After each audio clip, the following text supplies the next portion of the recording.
ನಮಸ್ತೆ ಸ್ನೇಹಿತರೆ, ಇವತ್ತು ನಾವು ಅಂತಿಮ BA ಇತಿಹಾಸ ಕೋರ್ಸ್ 3ರ ಪುನರಾವರ್ತನಾ ಅಭ್ಯಾಸವನ್ನು ಮಾಡ್ತಾ ಹೋಗುವ. ಮೊದಲಿಗೆ ಬರುವಂಥದ್ದು ವಿಜಯನಗರ ಸಾಮ್ರಾಜ್ಯ. ವಿಜಯನಗರ ಸಾಮ್ರಾಜ್ಯದಲ್ಲಿ ಆಧಾರಗಳ ಬಗ್ಗೆ ಓದ್ಕೊಳ್ಬೇಕು, ಹಾಗೆ ಅದರ ಸ್ಥಾಪನಾ ಮೂಲಗಳನ್ನು ಓದ್ಕೊಳ್ಳಿ. ಅದಾದ ಮೇಲೆ 1ನೇ ಬುಕ್ಕರಾಯರ ಬಗ್ಗೆ ಓದ್ಕೊಳ್ಳಿ. 5 ಅಂಕಕ್ಕೆ ಬಂದಿರುವಂತಹ ಪ್ರಶ್ನೆಯಾಗಿದೆ. ಇನ್ನು ನಾವು ನೋಡೋದಾದರೆ ತುಂಬಾ ಮುಖ್ಯವಾಗಿರುವಂತಹ ಒಂದು ಪ್ರಶ್ನೆ, ಇಮ್ಮಡಿ ದೇವರಾಯನ ಸಾಧನೆಗಳ ಬಗ್ಗೆ ತಿಳಿಸಿ ಅಂತ ಕೇಳಿದ್ದಾರೆ. 2ನೇ ದೇವರಾಯನ ಸಾಧನೆ ಅಥವಾ ಇಮ್ಮಡಿ ದೇವರಾಯನ ಸಾಧನೆ, 2 ಪ್ರಶ್ನೆಗಳು ಒಂದೇ ಉತ್ತರ. ಅಂದರೆ 2ನೇ ದೇವರಾಯ ಅಂದರೆ ಇಮ್ಮಡಿ ದೇವರಾಯ ಅಂತ ಕೂಡ ಕೇಳ್ತಾರೆ. ಇಮ್ಮಡಿ ದೇವರಾಯನು ಸಂಗಮ ದೊರೆಗಳಲ್ಲಿ ಅತ್ಯಂತ ಶ್ರೇಷ್ಠವಾದಂತಹ ದೊರೆ ನಮ್ಮ ಇಮ್ಮಡಿ ದೇವರಾಯ. ಪ್ರೌಢ ದೇವರಾಯನೆಂದು ಪ್ರಸಿದ್ಧನಾದಂತಹ 2ನೇ ದೇವರಾಯನು ಗಜಬೇಂಟೆಗಾರ ಎಂಬ ಬಿರುದನ್ನು ಕೂಡ ಪಡಿತಾನೆ. 22 ವರ್ಷಗಳ ಕಾಲ ಆಡಳಿತವನ್ನು ನಡೆಸಿ 2ನೇ ದೇವರಾಯನು ತನ್ನ ಕಾಲದಲ್ಲಿ ವಿಜಯನಗರ ಸಾಮ್ರಾಜ್ಯವು ಸರ್ವತೋಮುಖ ಬೆಳವಣಿಗೆ ಕಂಡಿತು. ಇಮ್ಮಡಿ ದೇವರಾಯನು ಯಾವ ರೀತಿ ಖ್ಯಾತಿಯನ್ನು ಗಳಿಸಿದ್ದಾನೆ ಅಂತ ಹೇಳಿದರೆ, ಅವನು ಯೋಧನಾಗಿ ಖ್ಯಾತಿ ಗಳಿಸಿದ್ದಾನೆ, ಸಾಮ್ರಾಜ್ಯ ನಿರ್ಮಾಪಕನಾಗಿ ಖ್ಯಾತಿಯನ್ನು ಗಳಿಸಿದ್ದಾನೆ, ದಕ್ಷ ಆಡಳಿತಗಾರನಾಗಿ ಖ್ಯಾತಿ ಗಳಿಸಿರುತ್ತಾನೆ, ಮಹಾನ್ ದಿಗ್ವಿಜಯಿಯಾಗಿ ಖ್ಯಾತಿಯನ್ನು ಗಳಿಸಿರುವಂಥದ್ದು. ಯಾವುದೆಲ್ಲ ದಿಗ್ವಿಜಯಗಳು? ಕೊಂಡವೀಡು ರಾಜ್ಯವನ್ನು ಜಯಿಸ್ತಾನೆ. ಯಾರು? ಇಮ್ಮಡಿ ದೇವರಾಯ. ದಿಗ್ವಿಜಯಗಳು, ಮೊದಲನೆಯ ಪಾಯಿಂಟ್, ಕೊಂಡವೀಡು ರಾಜ್ಯವನ್ನು ಜಯಿಸಿದನು. 2ನೇ ದೇವರಾಯನು 1428ರಲ್ಲಿ ಕೊಂಡವೀಡು ಪ್ರದೇಶದ ಮೇಲೆ ದಾಳಿ ಮಾಡ್ತಾನೆ, ಕೊಂಡವೀಡು ರಾಜ್ಯವನ್ನು ಜಯಿಸ್ತಾನೆ. 2ನೇದಾಗಿ ಕಪಿಲೇಂದ್ರನನ್ನು ಸೋಲಿಸಿದನು. ಯಾರು ಈ ಕಪಿಲೇಂದ್ರ? ಒರಿಸ್ಸಾದ ಗಜಪತಿ ಕಪಿಲೇಂದ್ರ ರಾಜಮುಂಡ್ರಿಯನ್ನು ಮುತ್ತಿದನು. ರಾಜಮಂಡ್ರಿಯ ರೆಡ್ಡಿ ಅರಸರು ದೇವರಾಯನ ಸಹಾಯವನ್ನು ಯಾಚಿಸಿದನು. ದೇವರಾಯನು ಕಪಿಲೇಂದ್ರನನ್ನು ಸೋಲಿಸಿದನು. 3ನೆಯ ಪಾಯಿಂಟ್, ದೋಅಬ್ ಪ್ರದೇಶದ ಒಡೆತನಕ್ಕೆ ಸಿಗ್ತದೆ. ದೋಅಬ್ ಪ್ರದೇಶ ಒಡೆತನಕ್ಕೆ ಸಿಗ್ತದೆ. ಆಗ 2ನೇ ದೇವರಾಯನು ಬಹುಮನಿ ಸುಲ್ತಾನರೊಡನೆ ಯುದ್ಧಗಳಲ್ಲಿ ತೊಡಗಿದನು. ಬಹುಮನಿ ಸುಲ್ತಾನ ಅಹಮದ್ ಶಾ ವಿಜಯನಗರದ ಪ್ರದೇಶದಲ್ಲಿ ಮತ್ತೆ ಪ್ರವೇಶ ಮಾಡಿದನು. ದೇವರಾಯನು ಬಹುಮನಿ ಸಾಮ್ರಾಜ್ಯದ ವಿರುದ್ಧ ಯುದ್ಧವನ್ನು ಹೂಡಿದನು. ವಿಜಯನಗರ ಸೈನ್ಯವು ಮುದಗಲ್ ದುರ್ಗವನ್ನು ವಶಪಡಿಸಿಕೊಂಡರು. ಹೀಗೆ ರಾಯಚೂರು, ಬಂಕಾಪುರ ಕೋಟೆಗಳನ್ನು ಮುತ್ತಿತ್ತು. ನಂತರ ತನ್ನ ಶತ್ರು ಸೈನ್ಯವನ್ನು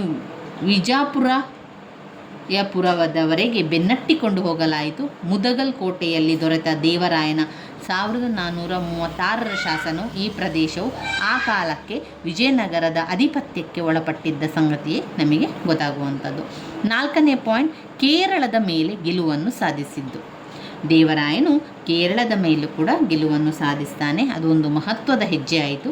ಕೇರಳದ ಕ್ವಿಲಾನ್ ಮತ್ತು ಕಲ್ಲಿಕೋಟೆಗಳನ್ನು ಪೆಗು ರಾಜ್ಯದಿಂದ ಕಪ್ಪಕಾಣಿಕೆ ಸಂಗ್ರಹಿಸಿದನೆಂದು ನ್ಯೂನಿಜ್ ಹೇಳಿದ್ದಾನೆ. ಈ ಸನ್ನಿವೇಶದಲ್ಲಿ 2ನೇ ದೇವರಾಯನು ದಕ್ಷಿಣ ಪಥದ ಚಕ್ರಾಧಿಪತಿ ಎಂಬ ಬಿರುದನ್ನು ಕೂಡ ಪಡಿತಾನೆ. 5ನೇ ಪಾಯಿಂಟ್, ಲಕ್ಕಣ್ಣ ದಂಡೇಶನಿಗೆ ದೇವರಾಯನು ದಕ್ಷಿಣ ಸಮುದ್ರಾಧಿಪತಿ ಎಂಬ ಬಿರುದನ್ನು ನೀಡಿ ಸನ್ಮಾನ ಕೂಡ ಮಾಡ್ತಾನೆ. 2ನೇ ದೇವರಾಯನ ಸೇನಾಧಿಪತಿ ಲಕ್ಕಣ್ಣ ದಂಡನಾಯಕನು ಸಿಲೋನ್ ಮೇಲೆ ದಂಡೆತ್ತಿ ಹೋಗಿ ಅಲ್ಲಿನ ರಾಜನನ್ನು ಸೋಲಿಸಿ ರಾಜನಿಂದ ಕಪ್ಪಕಾಣಿಕೆಯನ್ನು ಕೂಡ ಪಡೆತಾನೆ. ಈ ವಿಜಯದ ನೆನಪಿಗಾಗಿ ಲಕ್ಕಣ್ಣ ದಂಡೇಶನಿಗೆ ದೇವರಾಯನು ದಕ್ಷಿಣ ಸಮುದ್ರಾಧಿಪತಿ ಎಂಬ ಬಿರುದನ್ನು ನೀಡಿ ಸನ್ಮಾನವನ್ನು ಕೂಡ ಮಾಡ್ತಾರೆ. 6ನೇ ಪಾಯಿಂಟ್ನಲ್ಲಿ ಸಾಮ್ರಾಜ್ಯದಲ್ಲಿ ಆಂತರಿಕ ಶಾಂತಿ, ಸಾಮಾಜಿಕ ಸದ್ಭಾವನೆ ನೆಲೆಸಿತು. ಇಮ್ಮಡಿ ದೇವರಾಯನ ಸಾಮ್ರಾಜ್ಯವು ಉತ್ತರದಲ್ಲಿ ಗುಲ್ಬರ್ಗದಿಂದ ದಕ್ಷಿಣದಲ್ಲಿ ಬಂಗಾಳಕೊಲ್ಲಿಯವರೆಗೆ ಪೂರ್ವ ಮತ್ತು ಪಶ್ಚಿಮ ಕಡೆಯಿಂದ ಸಮುದ್ರ ಸುತ್ತುವರಿದಿತ್ತು. ಅವನ ಕಾಲದಲ್ಲಿ, ಇಮ್ಮಡಿ ದೇವರಾಯನ ಕಾಲದಲ್ಲಿ ವಿಜಯನಗರದ ಕೀರ್ತಿ ಪ್ರತಿಷ್ಠೆ ಅಪಾರವಾಗಿ ವ್ಯಾಪಿಸಿದ್ದವು. ಸಾಮ್ರಾಜ್ಯದಲ್ಲಿ ಆಂತರಿಕ ಶಾಂತಿ, ಸಾಮಾಜಿಕ ಸ್ಥಾಪನೆ ನೆಲೆಸಿತು. ವ್ಯವಹಾರದಲ್ಲಿ ಅಧಿಕ ಉತ್ಪಾದನೆ, ಒಳ ಮತ್ತು ಹೊರ ವಾಣಿಜ್ಯ ವ್ಯವಹಾರಗಳಲ್ಲಿನ ಯಶಸ್ಸು ಅಂದಿನ ಭವ್ಯ ಜೀವನದ ಅಂಶಗಳಾಗಿದ್ದವು. ಪಾಯಿಂಟ್ ನಂಬರ್ 7ರಲ್ಲಿ ನಾವು ನೋಡಿದರೆ, ದೇವರಾಯನಂತಹ ರಾಜ ಮತ್ತೊಬ್ಬರಿಲ್ಲ. ದೇವರಾಯನಂತಹ ಮತ್ತೊಬ್ಬ ರಾಜ ಭಾರತದಲ್ಲಿ ಇಲ್ಲ ಎನ್ನುವಂಥದ್ದು ಮಾಹಿತಿ ಬಂತು. ಯಾರು ಹೇಳಿದರು? ದೇವರಾಯನ ಆಸ್ಥಾನಕ್ಕೆ ಪರ್ಷಿಯಾದ ರಾಯಭಾರಿ ಅಬ್ದುಲ್ ರಜಾಕ್ ಭೇಟಿ ನೀಡಿದ್ದನು. ಅವನು ವಿಜಯನಗರ ಸಾಮ್ರಾಜ್ಯದ ವೈಭವವನ್ನು ಮುಕ್ತ ಕಂಠದಿಂದ ಹೊಗಳಿದ್ದಾನೆ. ಅವನು ಹೇಳಿರುವಂತೆ ದೇವರಾಯನಂತಹ ಮತ್ತೊಬ್ಬ ರಾಜ ಭಾರತದಲ್ಲಿಲ್ಲ. ವಿಜಯನಗರದಂಥ ನಗರ ಈ ಭೂಮಂಡಲದಲ್ಲಿ ಮತ್ತೊಂದಿಲ್ಲ. ವಿಜಯನಗರದಂತಹ ಸಾಮ್ರಾಜ್ಯವು ಕಂಡಿಲ್ಲ, ಕೇಳಿಲ್ಲ. ಇಲ್ಲಿ ವಜ್ರ ವೈಡೂರ್ಯ ಚಿನ್ನವನ್ನು ತೆರೆದ ಮಾರುಕಟ್ಟೆಗಳಲ್ಲಿ ಮಾರುತ್ತಾರೆ. ಇಲ್ಲಿನ ಜನ ಗುಲಾಬಿ ಪ್ರಿಯರು ಎಂದು ಇತ್ಯಾದಿ ಅಂಶಗಳ ಬಗ್ಗೆ ತಿಳಿಸಿದ್ದಾರೆ. ಇಮ್ಮಡಿ ದೇವರಾಯನ ಒಂದು ಸಾಂಸ್ಕೃತಿಕ ಕೊಡುಗೆಗಳ ಬಗ್ಗೆ ತಿಳ್ಕೊಳ್ಳುವ. ಸಾಂಸ್ಕೃತಿಕ ಕೊಡುಗೆ ಅಂತ ಹೇಳಿದರೆ ದೇವಾಲಯಗಳನ್ನು ಕಟ್ಟಿರುವಂಥದ್ದು, ಮಿಲಿಟರಿ ಸುಧಾರಣೆಗಳನ್ನು ಮಾಡಿರುವಂಥದ್ದು, ಯುದ್ಧಗಳನ್ನೆಲ್ಲ ಮಾಡುವಂಥದ್ದು, ಸೈನಿಕರಿಗೆ ತರಬೇತಿಗಳನ್ನು ಕೊಡುವಂಥದ್ದೆಲ್ಲ ಅವರ ಒಂದು ಸಾಂಸ್ಕೃತಿಕ ಕೊಡುಗೆ ಆಗ್ತದೆ. ಎರಡನೇ ದೇವರಾಯನು ಕಲೆ ಮತ್ತು ಸಾಹಿತಿಗಳಿಗೆ ಉದಾರ ಪೋಷಣೆ ನೀಡಿದನು. ಕವಿಗಳಿಗೆ, ವಿದ್ವಾಂಸರಿಗೆ ತನ್ನ ಆಸ್ಥಾನದಲ್ಲಿ ಆಶ್ರಯ ನೀಡಿದ್ದರು. ತೆಲುಗು ಕವಿ ಶ್ರೀನಾಥ್, ಕನ್ನಡ ಕವಿಗಳಾದ ಕುಮಾರವ್ಯಾಸ, ಚಾಮರಸ ಮೊದಲಾದವರು ಅವರ ಆಸ್ಥಾನದಲ್ಲಿದ್ದರು. ಶ್ರೀನಾಥನು ಡಿಂಡಿಮನನ್ನು ವಾದ ವಿವಾದಗಳಲ್ಲಿ ಸೋಲಿಸಿದಾಗ ರಾಯರು ಶ್ರೀನಾಥನಿಗೆ ಕನಕಾಭಿಷೇಕ ಮಾಡಿದರಂತೆ. ಸ್ವತಃ ಕವಿಗಳಾದ ರಾಯನು ಮಹಾನಾಟಕ ಸುಭಾ ನದಿಯನ್ನು ಬಾದರಾಯಣನ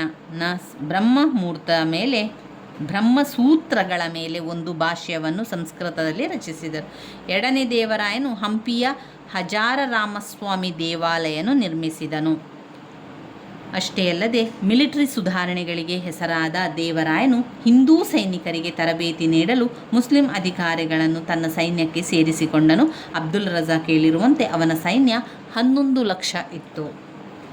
ಇವಿಷ್ಟು ಇಮ್ಮಡಿ ದೇವರಾಯನ ಬಗ್ಗೆ ನಾವು ಬರೀಬೇಕಾಗಿರುವಂಥದ್ದು. ಇನ್ನು ಅದಾದ ನಂತರ ನೋಡುವಂಥದ್ದು ಸಾಳುವ ವಂಶ ಮತ್ತು ತುಳುವ ವಂಶ, ಕೃಷ್ಣದೇವರಾಯನ ಜೀವನ ಮತ್ತು ಸಾಧನೆಗಳನ್ನು ಕಾಣ್ಬೋದು.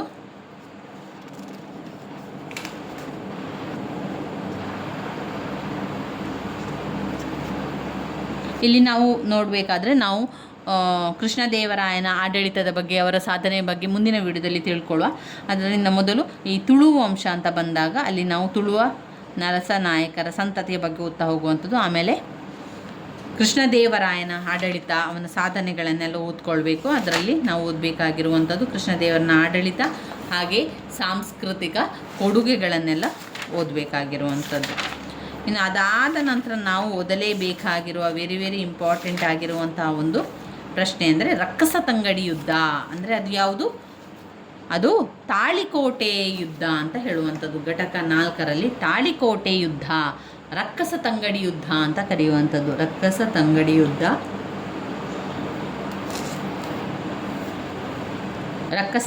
ಯುದ್ಧ ಅಥವಾ ತಾಳಿಕೋಟೆ ಯುದ್ಧ. ಯುದ್ಧದ ಕಾರಣ ಮತ್ತು ಪರಿಣಾಮಗಳು ಎರಡನ್ನೂ ಕೂಡ ನಾವು ಓದ್ಕೊಳ್ಬೇಕಾಗ್ತದೆ. ಕೆಲವೊಮ್ಮೆ ಕಾರಣ ಕೇಳಿದರೆ ಕೆಲವೊಮ್ಮೆ ಪರಿಣಾಮ ಕೂಡ ಕೇಳ್ತಾರೆ.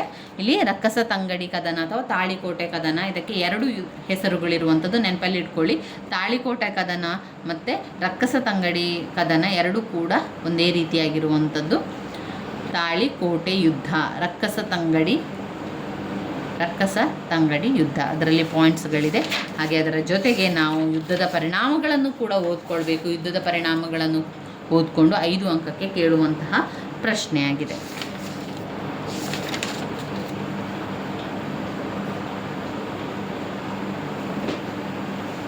ನಂತರ ವಿಜಯನಗರ ಸಾಮ್ರಾಜ್ಯದ ಆಡಳಿತ ವ್ಯವಸ್ಥೆ, ಆರ್ಥಿಕ ಬೆಳವಣಿಗೆ, ಸಾಮಾಜಿಕ ವ್ಯವಸ್ಥೆ ತುಂಬಾ ವಿಷಯಗಳು ಇರುವಂತಹ ಒಂದು ಪ್ರಶ್ನೆಯಾಗಿದೆ ಸ್ನೇಹಿತರೆ.